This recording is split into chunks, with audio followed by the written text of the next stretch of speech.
حي على الفلاح.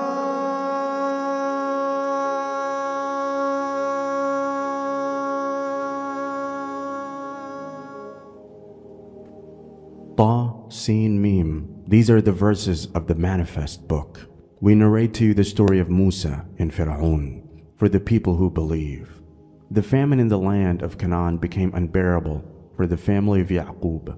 Because of this famine, Yaqub traveled with his family to Egypt to both live in better conditions and be with his son Yusuf. Yusuf's wisdom had impressed the Pharaoh of Egypt to the point that he was appointed viceroy of Egypt, which was second in power only to the Pharaoh. The next 400 years in Egypt saw the Israelites prosper and rapidly multiply to about 3 million people. They held important positions and played an important role in the political, cultural, and economic life of the country. It is not surprising that they stirred the jealousy of the native Egyptians who felt outshone by the foreigners. The Pharaoh became nervous that the Israelites would increase further in number and end up seizing power. In time, the Copts of Egypt felt they had enough. Led by their Pharaoh, they started tormenting and mistreating the Israelites. For the oppressed minority, life in Egypt quickly became unbearable. They had now entirely lost their social and political rights. They wished to return to Yaqub alayhi salam's homeland, Canaan. Nevertheless, the Pharaoh would not let them go.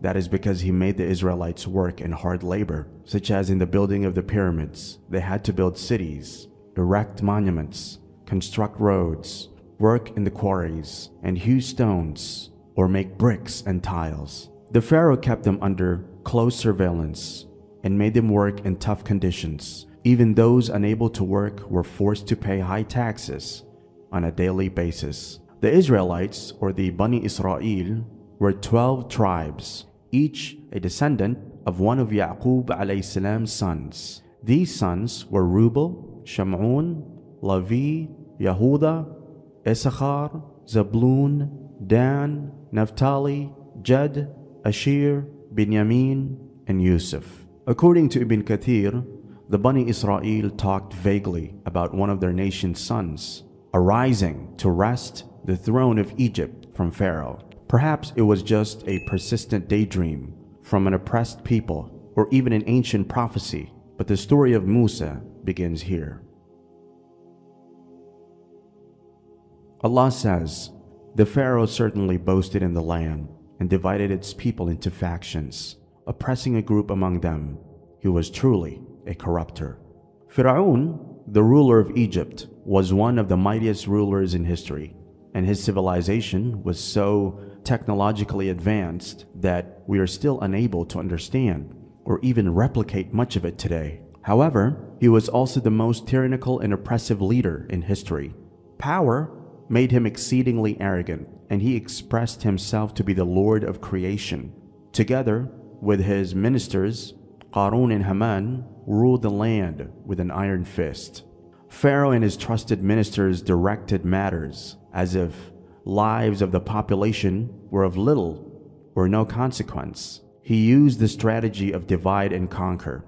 He set up class distinctions, divided the people into groups and tribes, and set them against one another. The Bani Israel were put at the lowest level of Egyptian society. They were the slaves and servants. Musa alayhi salam's family was from amongst the children of Israel. The reason which led Pharaoh to behave brutally with them was that the Bani Israel used to believe that there would be a child from the progeny of Ibrahim alayhi salam, at whose hands will be the destruction of the Pharaoh. This was due to, and Allah knows best, the incident that occurred with Sarah, the wife of Ibrahim, when the king of Egypt, the Pharaoh of the time, tried to take advantage of her. However, Allah saved her and also gave her glad tidings concerning this child and what he will do. Thus, this glad tiding was famous among the Israelites. The people of Egypt used to talk about it, so much so that some of the ministers informed Pharaoh, and so Pharaoh knew about this. The people of Egypt were influenced by dreams and the interpretation of dreams. Dreams featured prominently in the story of Prophet Yusuf, and once again in the story of Musa. The fate of Bani Israel is affected by a dream. One night, the Pharaoh saw a dream where a fire came from the direction of Jerusalem, and it burnt all the Coptic people and their dwellings, but did not harm the Israelites. When he woke up, he gathered all the priests, soothsayers, and sorcerers, and asked them the interpretation of this dream. They said, "A boy from these people will be born, at whose hands will be the destruction of the Egyptian people." True to character, Pharaoh reacts arrogantly and gives the order that all male children born to Bani Israel be slayed. His ministers, however, perceive that this would lead to the complete annihilation of Bani Israel and economic ruin for Egypt. No woman delivered a baby boy without the wide network of the Pharaoh's army knowing about it. If any woman gives birth to a male child, he is immediately put to death. The routine slaying of the male population proved to be unsustainable, and before long, it adversely impacted the economic and social structure of Egypt. There was a shortage of manpower, and the rest of the Egyptian society refused to perform the lowly tasks which were customarily assigned to the men of Bani Israel. Hence, at the advice of his ministers, Pharaoh ordered what he thought was a feasible solution, that the newborn males of Bani Israel were only to be put to death on alternate years to facilitate a controlled increase in the population of the male workforce.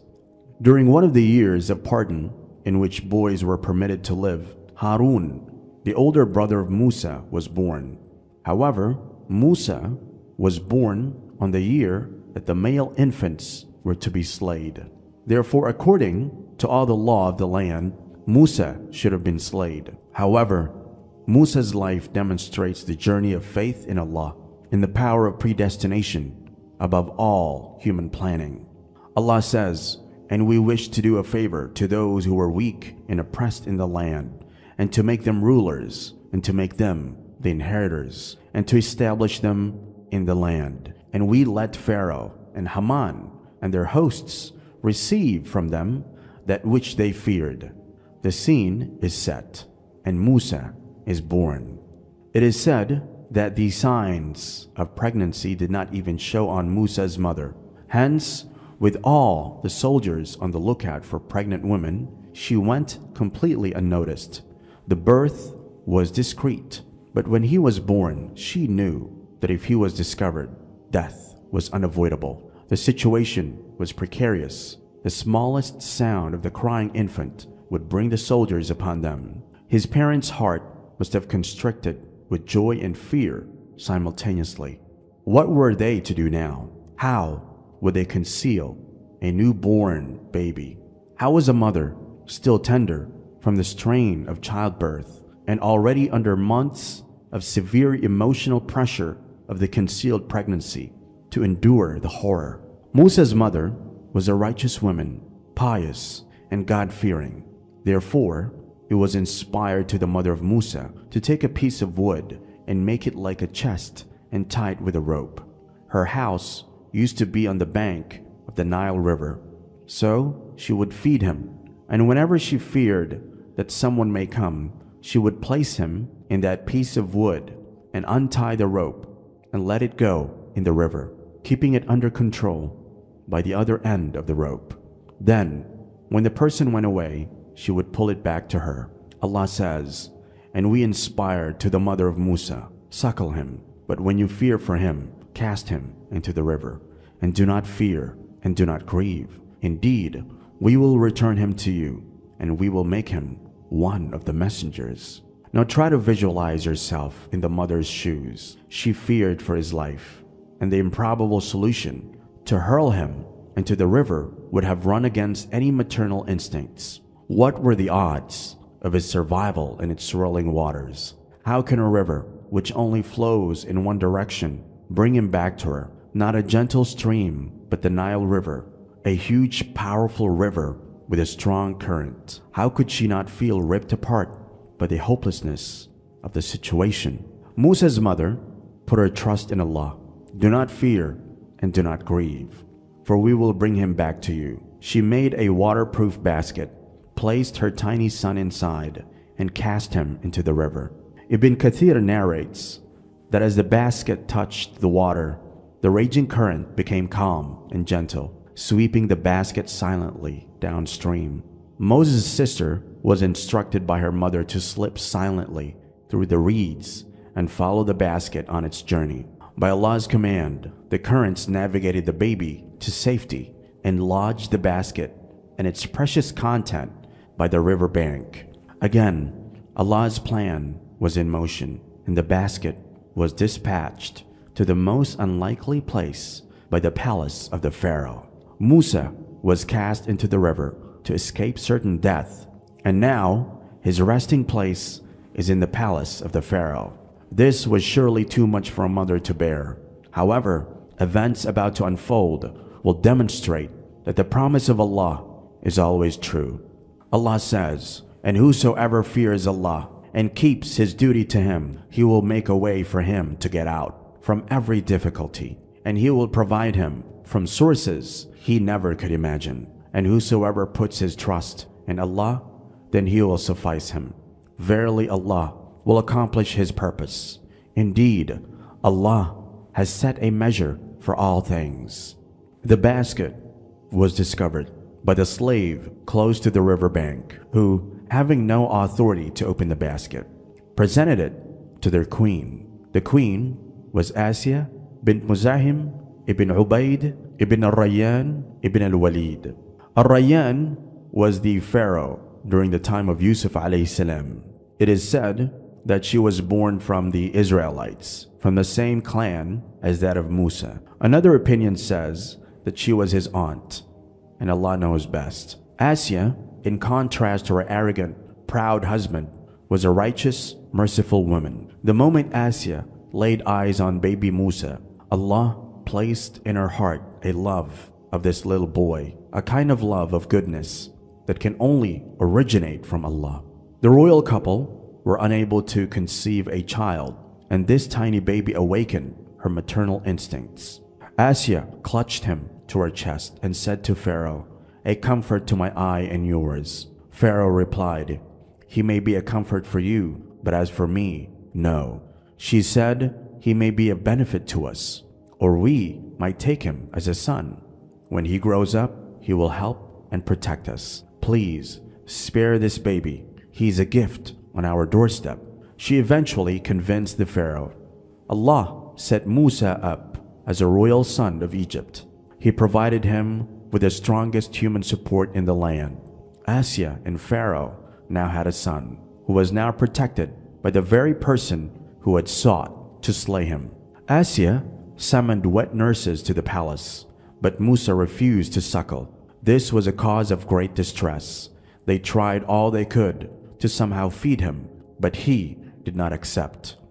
Allah said, "And we had ordained that he would refuse to suck any foster mother." So they sent him with midwives and other women to the market in order to see if they can find someone to feed him. So while they were waiting there, amidst the onlookers, Musa's sister saw him. She did not give away that she was his sister. Rather, she said, "Should I show you a family who will look after him for you and be sincere?" When she said this, they asked her, "How do you know that they will be sincere to him?" She replied, "They want to please the Pharaoh and benefit him." Meanwhile, the heart of Musa's mother was void. She was distressed and worried about his fate. She would have reached breaking point and blurted the secret of his identity had Allah not placed steadfastness and faith in her heart. Allah relieved her of her torment when her daughter rushed into the house breathlessly, relating the story of what had happened to Musa. And Allah says, "So we returned him to his mother, that she might be content and not grieve, and that she would know that the promise of Allah is true, but most people do not know." And once reunited with his birth mother, Musa immediately started suckling. much to everyone's relief. According to Ibn Kathir, the household, including Pharaoh himself, was astonished. Pharaoh asked the woman who she was, and she replied, "I am a woman of sweet milk and sweet smell, and no child refuses me." Pharaoh accepted this answer. Asya was elated, not knowing the true identity of Musa's mother. She offered for her to live in her palace in order to continue suckling the child. But Musa's mother declined, explaining that she had a husband, children, and other obligations at home to attend to. So, a deal was struck, where they mutually agreed for Musa to be dropped off at her home every day to suckle, and moreover, that she was to be given a grant to cover all her expenses.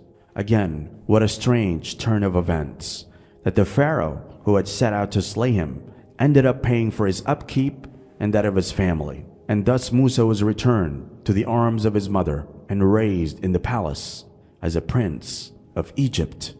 In adopting Musa, the Pharaoh and his wife must have thought that by raising him as their own, he would be loyal to them. However, two factors play a major role in a person's upbringing: inherited traits, warasa, and education. Man comes under the influence of one or the other, or sometimes both. This was what the Qur'an subtly points to, where it says, the Pharaoh and his wife had no idea how things would turn out.